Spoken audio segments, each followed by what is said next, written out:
Hi, I'm Michelle Olivier, and you're listening to Hey, I Want Your Job, the podcast that looks at amazing jobs and what it takes to get them.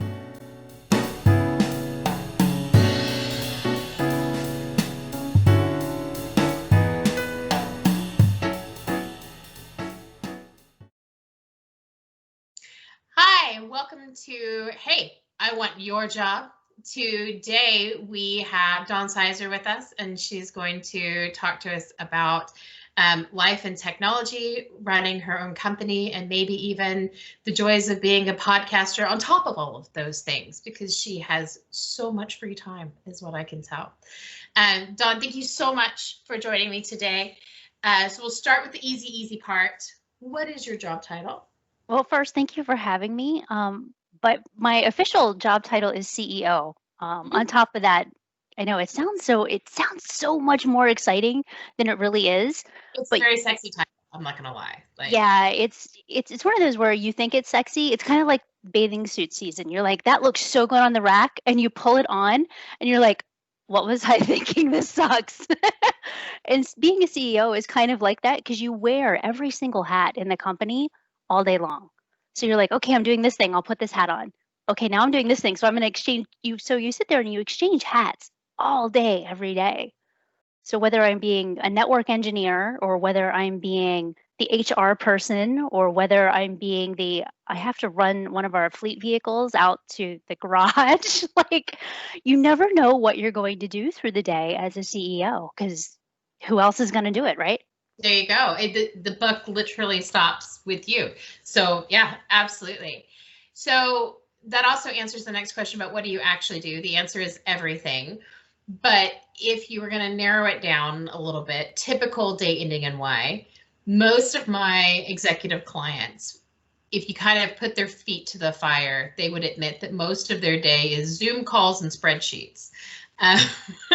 It is a lot of Zoom calls and spreadsheets, but at the end of the day, and what everybody here has defined my position as being is that I set the direction and the tone, and I am the face of the company.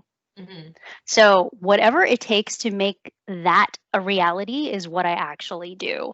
So we sit down and we'll do like all the strategic planning that's on my shoulders, and the operations, which actually somebody else handles, but they take direction from me. So the strategic plan, that's all me. The vision of the company, that's all me. To make sure that we hit what our mission actually is, knowing what our mission statement is, living that mission statement, but also the company culture.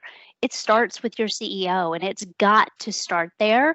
And you're the one that kind of embodies it for everybody else. So yes, do I do spreadsheets? Absolutely. Am I on a lot of Zoom calls? Sure. But there's all of the other stuff that goes along with it too. I love that you said exactly what you did, because when I work with executive clients and we're doing like the resumes and that sort of thing, one of the things we try to explain is that as an executive, we don't really care about hard skills anymore. Like you're past that in your career because you're not an individual contributor. So instead, what companies want to know is what contributions are you going to make to corporate culture? And what kind of strategic initiatives have you led, and how do you approach business strategy? And trying to encapsulate those things in a document, very complicated. We often get execs that are like, you want to charge how much? I'm like, I don't feel like you understand how much psychology is about to go in to this writing process for you. But it makes me feel so much better to hear from a CEO that, like, yes, those are exactly the things, that I do on the daily. And it's hard to quantify. And it's really hard to explain to somebody else what those look like. It is. And I was just having this conversation with somebody last evening, and we were talking about like key performance indicators. What are your KPIs? And he's like, not everybody thinks about those. And they're like, well, I don't even know where to start thinking about what those actually are. But as a executive or a CEO or just as a leader itself, your KPIs, imagine yourself out on a desert island, right? And you're having this fantastic vacation, and you need to call into the office to figure out what's going on. And the couple of questions that you would ask to get the information that you would need, those are actually your KPIs. So I it's think the that's a easy. good way. Yeah, it's a good way of looking at that. Yeah, it's the easiest way that we have figured out, because like we were trying to figure those out too when we were going down through that. Like, how do I figure out what those are? And when you are writing that resume, when you talk about, what strategic things have you, either led or done or whatever the case is, you go back to those KPIs and you think, well, what did I do in those particular things? And if you aren't sure what those are, go back to your desert island, figure out what you would call the office for. And if things that aren't going quite the way that you should and you have to leave the desert office, those are the ones that are the most important. So as a CEO, so you're having conversations about what are my KPIs, et cetera. So that innately implies, as an HR person, that you're interested in your own performance. So what do you do if you feel that you're underperforming as a CEO? How do you handle that? What is your adjustment?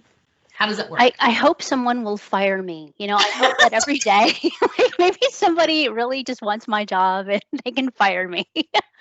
But no, I mean, I look at it from the standpoint of the people that hire and fire me are my clients.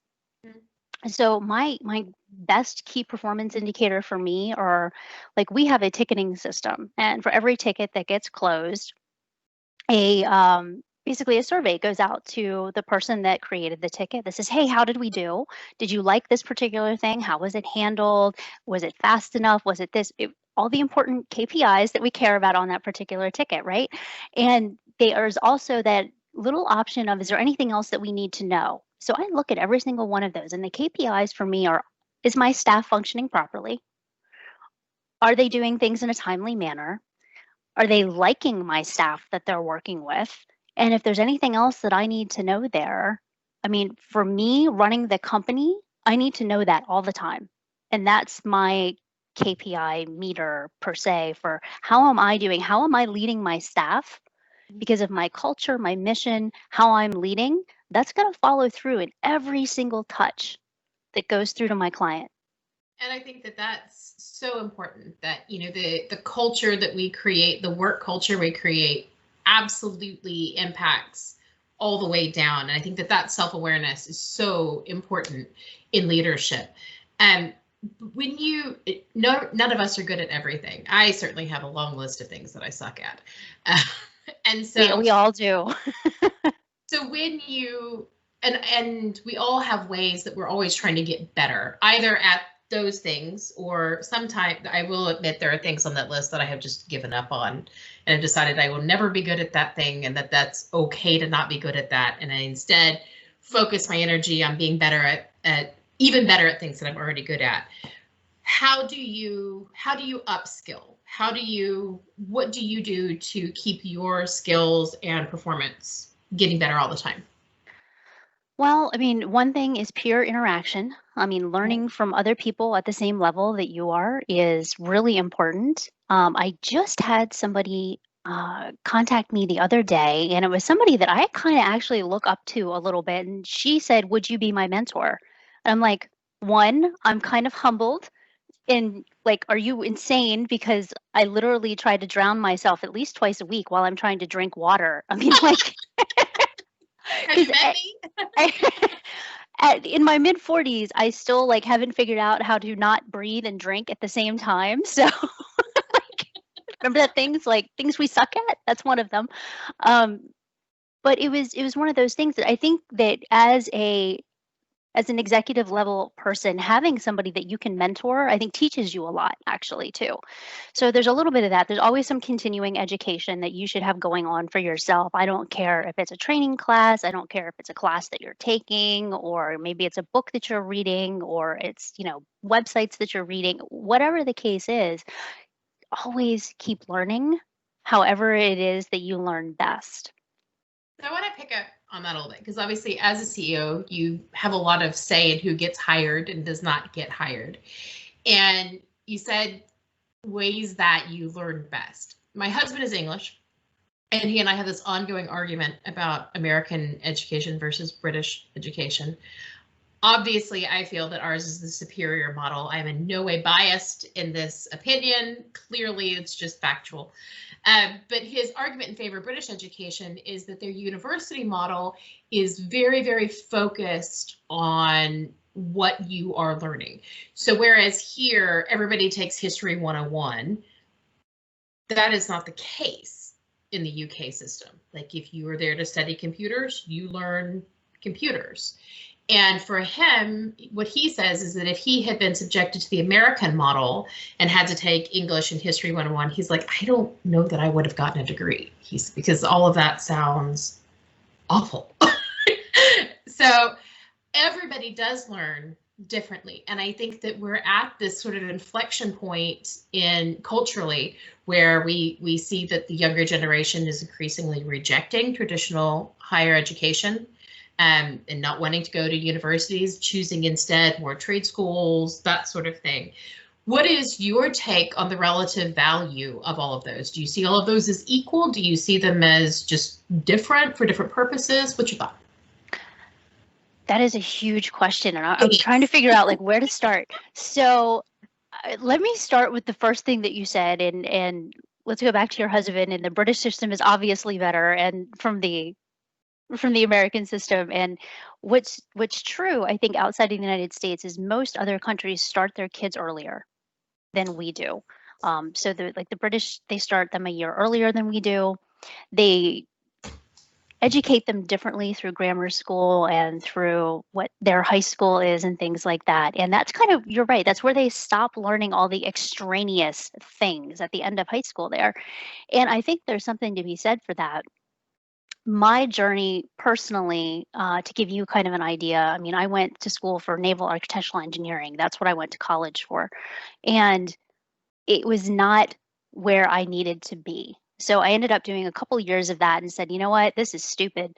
And switched, majors and things like that and quit because it wasn't where I needed to be at that time in my life. Went into the IT industry. And of course, this is like the mid 90s at this point, which is like the huge up and coming of what's going on in the IT world. So I've gotten to see everything from like that baseline from where it started up until now.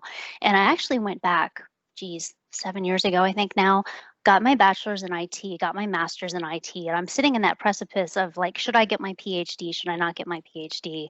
And I think the consensus from like everybody and myself is no, I really have no desire to write more papers at this point. So I'm done. I'm so done. I was so done by the end of like I was angry every single time I had to write another paper for my master's. So like as an adult, I think that there's something to be said for that. Also on my personal journey, my son just graduated from high school and he was planning on going to college.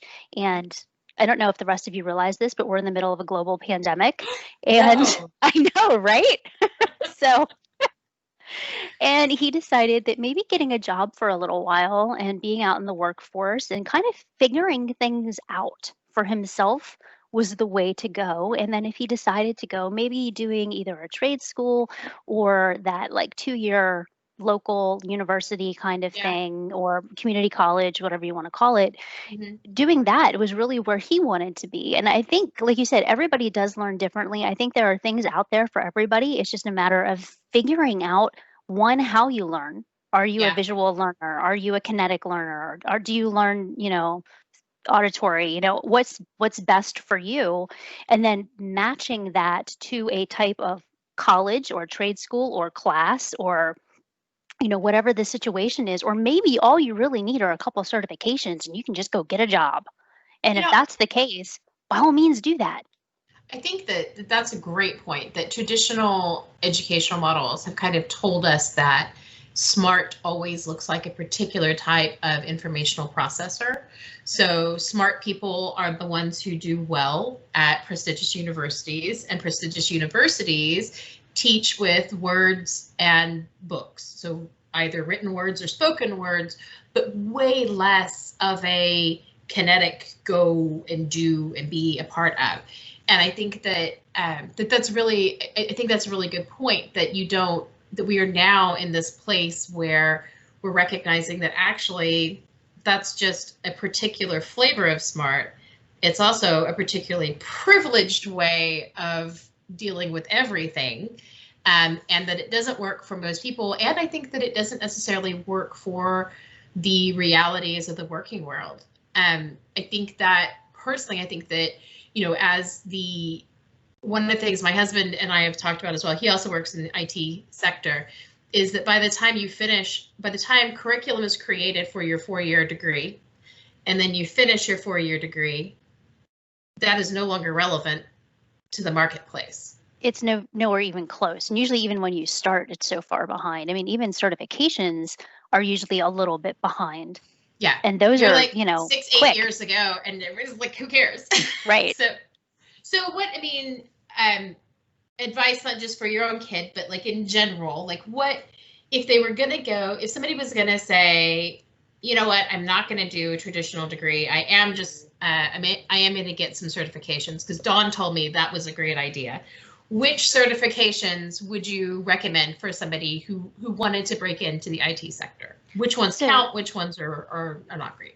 There's a ton of, they all count, it's just a matter of like, which ones do you want to get started at and what's the price point that you're comfortable spending? So there's a fantastic group out there called CompTIA, and they have some really great, what I would consider baseline things that you really should have to kind of get into the IT world. So like A+, Network+, Security+. Every single IT provider on the planet is going to look for those. Really? That is so interesting, because we see those a lot when we're writing resumes for folks. And as a recruiter, they hadn't come across my radar in the recruitment world. You mostly hear, we want somebody with a degree, we want somebody with such and so. And so I wasn't really sure where that was going to fall in terms of a saleable thing. And I get asked it a lot by candidates. So that is really great for me to hear from the target demographic. That's the first thing. And it's nice that people have a degree. That tells me that, one, they're willing to stick with something for a while. They're able to communicate properly. They're able to write a paper, that kind of thing. That's what a degree tells an employer. Mm-hmm. And of course, where you went to school, which, maybe how much debt you're in, that kind of thing. That's kind of what it's going to tell an employer. But those certifications, especially for the IT industry, because they're not product specific and they're not company specific, they're just a baseline that tells us kind of what because me as the employer, I have those exact same certifications. So I know what you should know at that point. Okay. So that is really, so I have already learned important points. So thank you. Yeah. So in terms of looking at people getting into the IT market, I don't know if you noticed this, but women are not as prevalent in IT as men. And again, I don't want to shock you, Dawn. But I know it's funny when I walk into a room and I look around and I start thinking, wow, one of these things is not like the others, and it's me. So I guess first of all, tell me a little bit about your personal journey. Do you get raised eyebrows? Do you get treated differently? Do you find that it's a curiosity but nothing more? What is your experience? So it's really funny in that, again, going back to that like 1995 era, long ago in a galaxy far, far away, being in the engineering degree field kind of thing when I was in college, a lot of what was going on was like, I'd need maybe a drawing done or whatever the case might be. And I would go down to be able to print out this drawing, and the plotter didn't work. So I learned how to fix it, that kind of thing. So that's how all of this got started. So that's actually how I got into the IT thing. Like, I'm a self-rescue. And I figured, well, if it's broken, I'll just learn how to fix it. So there you have it. Anywho, that said, the next thing was, well, who said that you should do that? Or why do you think you should go into IT? And I got some raised eyebrows at the very beginning of it. Like, it's a whole lot of like, you don't belong here. And you could definitely tell that was how, people were treating it.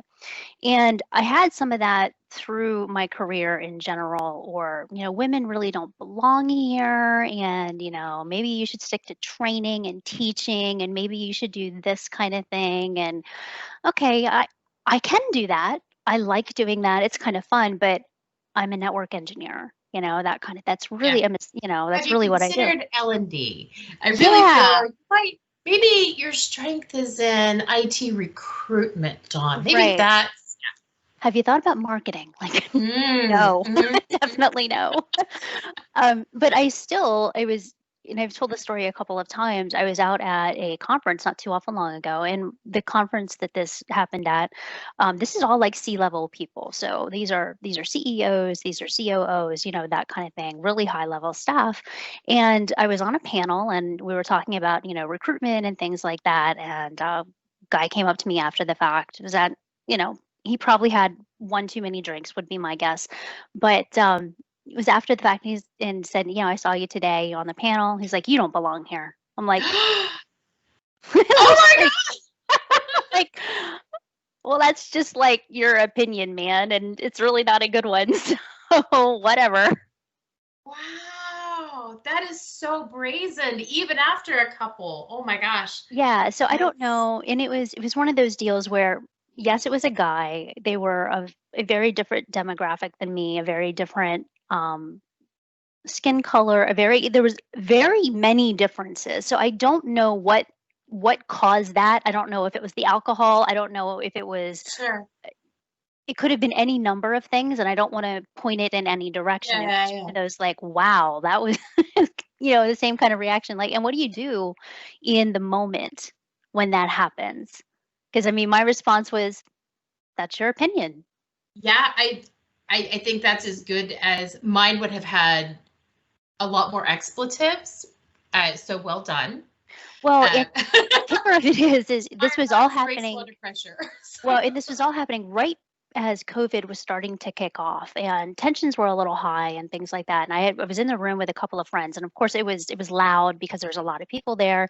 And the last thing I wanted to do was make a stink about it, because other people would have came in very quickly and made it a thing. And it didn't need to be made a thing in this particular situation. But I think a lot of it too, when women are in a position of power or in a position where they are maybe one of the smarter people in the room, it does have a tendency to make some people uncomfortable. And that's okay. Sometimes that little bit of friction or that little bit of uncomfortableness gets somebody to grow and step out of where they need to be. And that's a good thing. This probably not so much of a good thing, but in this case, it's just you have to realize that that may be a possibility and figure out how you're going to deal with it and move on. I have not been in the C-suite, but I've been director level multiple organizations, and consistently in that capacity, I have had Michelle, you're really very competent, but you're not as likable as we had expected. And I'm like, dude, I am not here to be your friend. My likability is of zero interest to Right. me in this Like, I'm not equation. your buddy pal. Yeah, they're like, I mean, couldn't you work on being, nicer? Like, chat with people, maybe make a cake. I'm like, are you kidding me? It's the 21st century, and you're telling me to put on my Betty Crocker hat and then come and play nice? Because, oh, yeah. So that absolutely meshes with my experience, and I know I have not gracefully responded in any of those situations, which is probably why I now work for myself in no It, small yeah, and portion. I think some of it too, and I think a lot of people really get the wrong idea that IT is just filled with a bunch of guys and it's a big boys club and things like that. And the truth of the matter is as long as you're competent, 99.9% of the people that are there, they'll hear you speak and they'll be like, "Oh, you're one of us," and that's the end of it. Well, it's interesting you say that. So I've worked with some hiring managers in IT about interviewing for women. So I've worked with some clients that are specifically trying to deal with the fact that they have nothing but men Hmm. on their staff. And especially for like senior level consultancy roles, one of the things that they need is somebody who is going to be strong and direct and be able to give pushback, etc. And they kept running and they're like, none of these women candidates can do that. And I was like, I just need you to take a beat, because everything in these women's lives professionally has told them not to do that Right. with their male colleagues. And then Don't you make have them. waves because you don't want to get yourself into trouble. Yeah. Absolutely. And now you've got them in a high pressure interview situation for a job that they ostensibly want or they wouldn't be there. And you expect that in, 30 seconds or less, they're going to turn on a dime and suddenly be this other person. That's not a realistic expectation. So if you want women to demonstrate those skills, you have to create a scenario and an environment that fosters that from them, including in the interview itself. And it was like, they all looked at me, Dawn, like I had 9 heads and that I had just said to them something so overwhelmingly earth-shattering, like, oh my God, how can we be the problem? And these are not, horrible men. These are guys who are trying. They're, but at the same time, like you have to remember the greater context of what you're doing. Right. And I think that is just so hard. I would think that it would be easier for women with a female interviewing, that it's a little bit safer, though I will say I have had negative experiences with women managers as well. But what do you think in a hiring world managers should be doing if they want to get the best out of female applicants and give them that space to show them that they're the smart person in the room and that they are the capable one, and to let them shine? I mean, lead with culture. I mean, that sounds so trite, but it's the truth. I mean, if that is what your company culture is and that you want to foster that, you need to start there.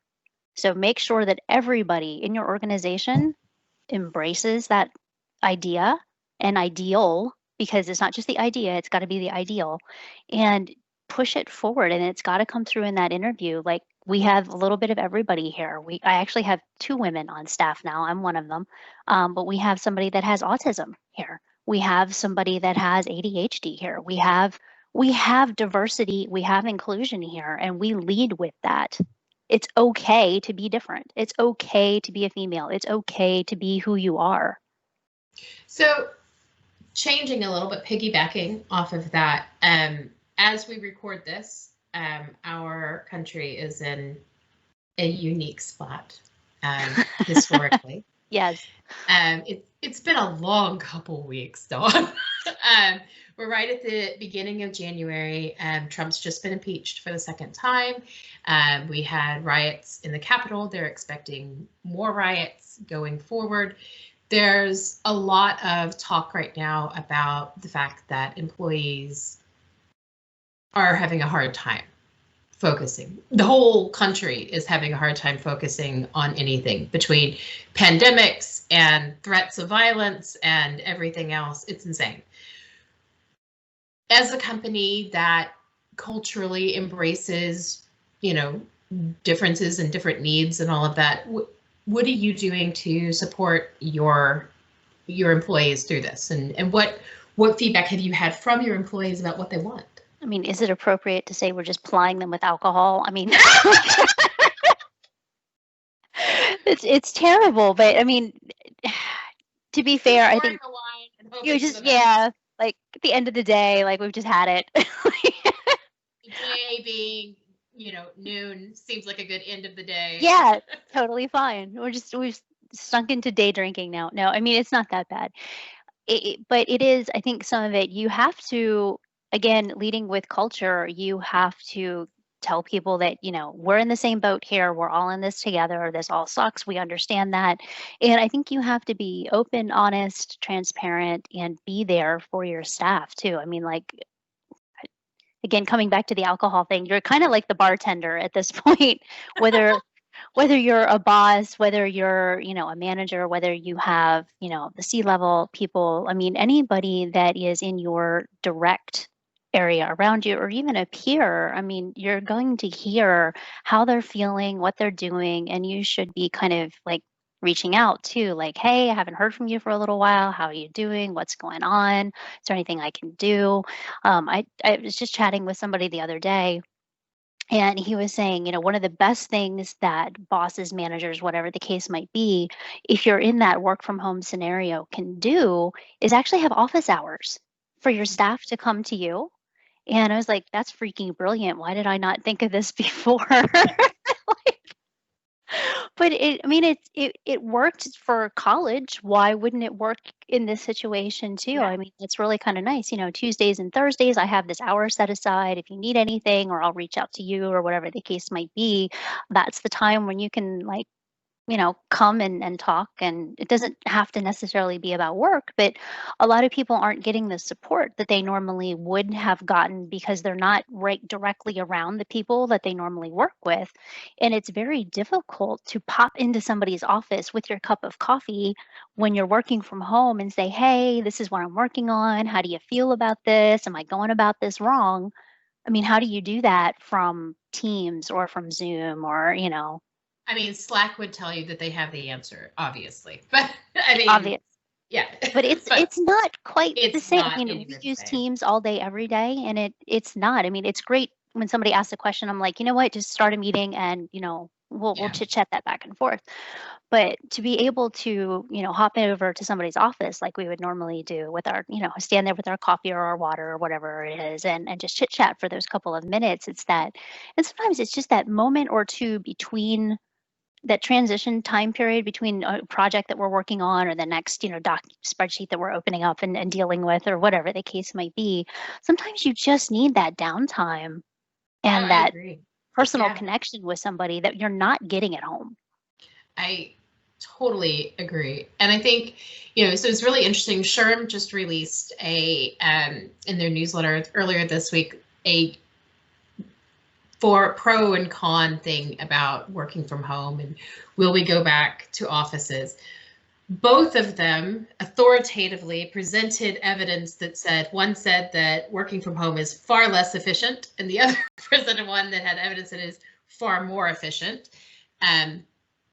Both of them, one of them said people hate it, the other one said no, overwhelmingly people love it. So obviously the answer is we have bad data, right? That we have two experts who have information and studies that say diametrically opposed things about it. But I think that what everybody can agree is that we don't build those social connections as strongly when we're working remotely. We don't have that water cooler talk. We don't have the Monday morning first hour of the day where nobody achieves anything except walking around from office to office saying, what did you do at the weekend? With a cup of coffee going, oh God, how can it be Monday already? So we don't have those moments. And that's where you build that culture, you build that buy-in. So what are you doing with your company? Like, there's no great answer, but what have you tried so far? What's worked to try to recapture a little bit of that magic? So right at this moment, we are in a weird hybrid situation where I literally just came back off quarantine. I have a couple of my staff out on quarantine, and a couple of us are in the office through like I'm in the office today. We're allowed to work from home because, IT, we can work pretty much from anywhere, which is nice, Yeah. as far as that goes. But whether they're in the office or at home, everybody has found that they prefer to be in the office, which is Interesting. weird. Mm-hmm. Because when we first went home back in like March last year, we cleared out of the office for like 3 months.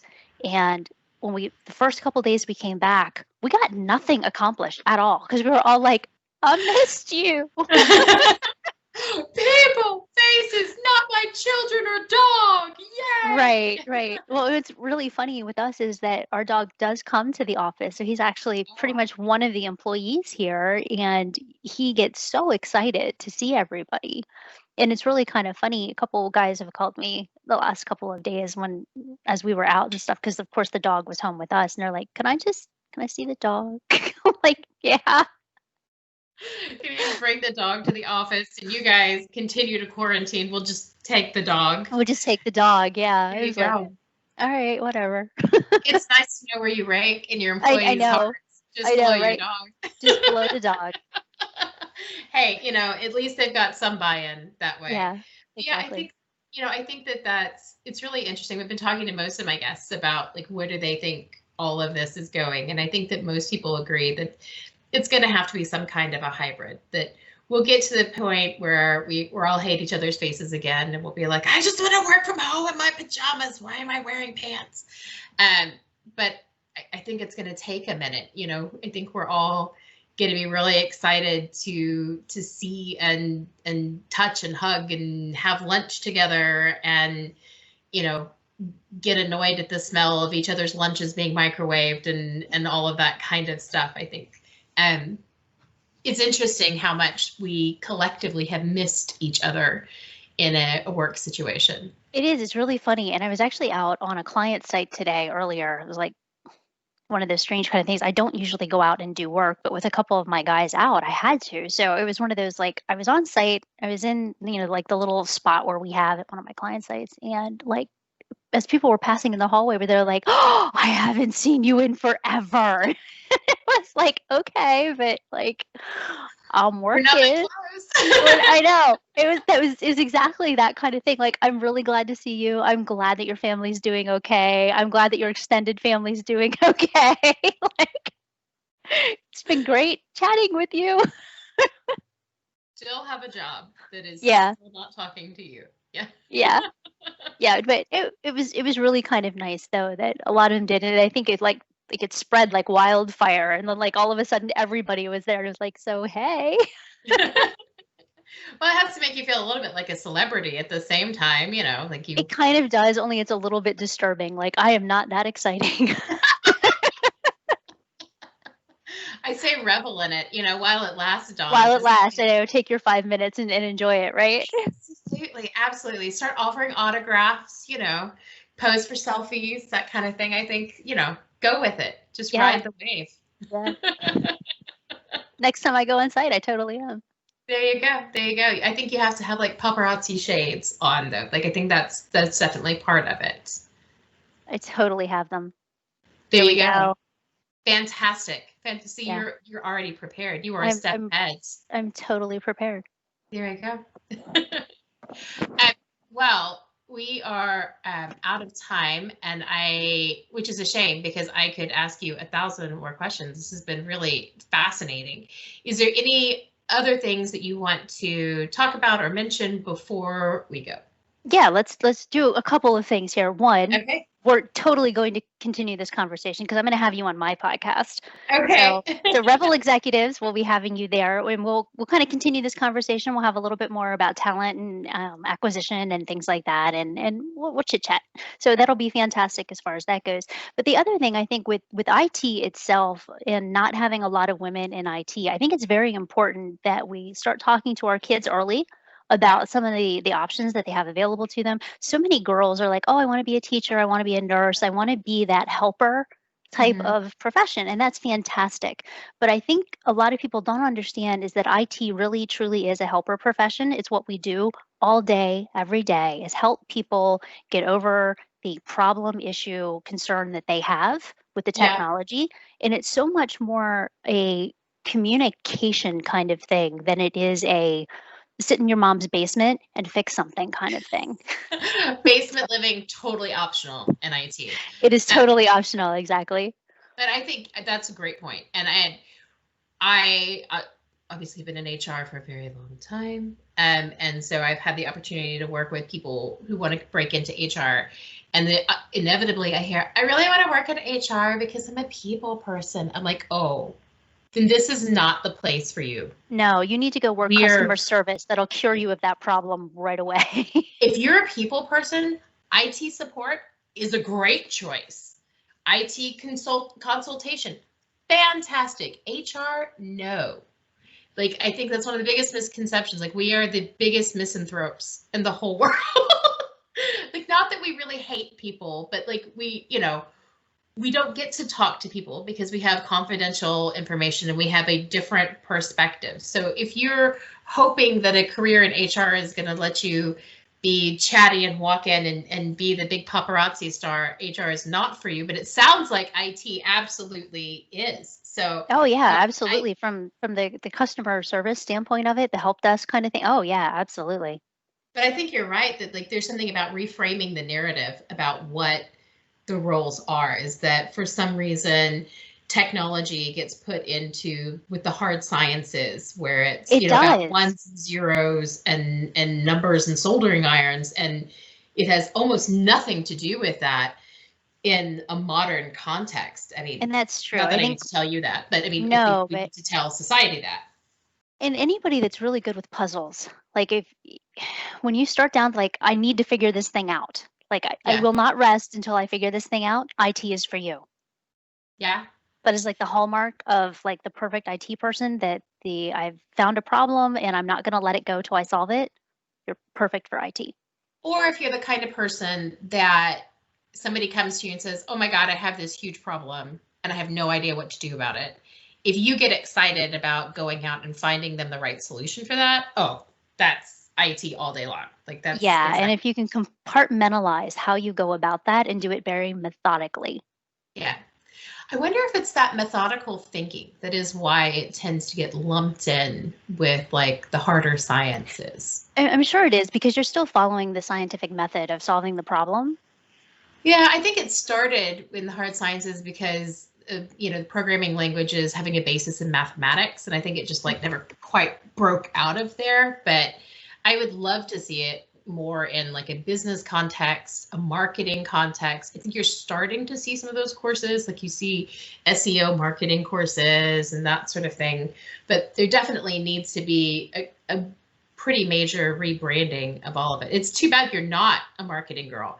No, I mean, I think feel it's like you got an idea here, Dawn. You just no, need that's to find like somebody to black actualize magic it. as far as I'm concerned. Decide. See, it's in that list of things that you're not great at, and you own Right. it. So Like- well done. It's important to have that section over there. So fantastic. Yeah. So I think that between the two of us, obviously, we can fix all of the world's woes for Yeah, most of these things. Obviously. Not just because we seem to largely agree on things, but we're also just two smart women. So I'm excited to be on your podcast and finish putting the world to rights. I think that'll be great. Or destroying it. I'm not sure which. Sometimes things have to burn before they can be rebuilt, Dawn. This is true. You can't make an omelet without breaking a few eggs. That's all I'm going to say. And so thank you so much for your time. There will be links to Dawn's fantastic podcast in the show notes, and as well as her company. And you can find out more about her personally on LinkedIn, etc. Thank you to everybody for listening today. And Dawn, thanks again for joining me. I really appreciate it. Oh, yeah, it was my pleasure. Thank you for having me. No worries. Thanks. You've been listening to Hey, I Want Your Job. For more on how you can get your own awesome job, visit O&H Consulting at www.onhconsulting.com. We offer incredible resumes, no-nonsense career advice, and real-world tips for landing a job in today's market. Check us out on LinkedIn, Twitter, Facebook, and Instagram for more insider info. Soon you'll be hearing us say, I'm Morgan McBride, and I want your job. and I'm Lydia Lunning, and I want your job. And I'm Michelle Olivier. And hey, I want your job.